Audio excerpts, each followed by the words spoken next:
সমস্যা কিংবা কোনো কিছু একবার যদি দংশন করে নেয়, একবার দংশন করার কারণে 40 বছর পর্যন্ত ওই দংশন করা ব্যথা জাহান্নামের অনুভব করবে। একবার দংশন করার কারণে 40 বছর পর্যন্ত তার ব্যথা থাকবে। সুবহানাল্লাহ। আমার ভাইরা, ও রসুন গ্রামের মানুষ, বেঁচে গেল, বাংলাদেশ থেকে মানুষ শুনে না। সুবহানাল্লাহ। আজকে যদি আমি আপনার বাড়ি বেড়াতে আসি, কুটুম আসি, আপনি যদি আমার বাড়ি বেড়াতে আসেন, আপনাকে আমি প্রথমে চা দিব, নইলে পানি দিব, নইলে ঠান্ডা দিব, আর কিছু দিব। কিন্তু মুসলমান যখন কোনো জাহান্নামী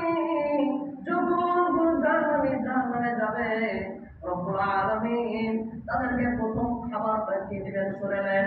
মহান আল্লাহ বলেন, তুসকা মিন আইনিন আনিয়া লাইসা লাহুম তাআমুন ইল্লা মিন যারিন।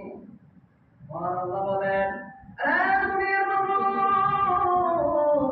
যখন কোনো বান্দা জাহান্নামে যাবে রে, আমি আল্লাহ প্রথম খাবার, আমি আল্লাহ তাকে পানি দিব। কেমন পানি? এই বিসলেরি পানি, কলের পানি, মার্সারের পানি, ফিল্টার পানি? জি না। কেমন পানি দিবেন? মহান আল্লাহ বলেন, এমন গরম পানি, এত গরম পানি দেওয়া হবে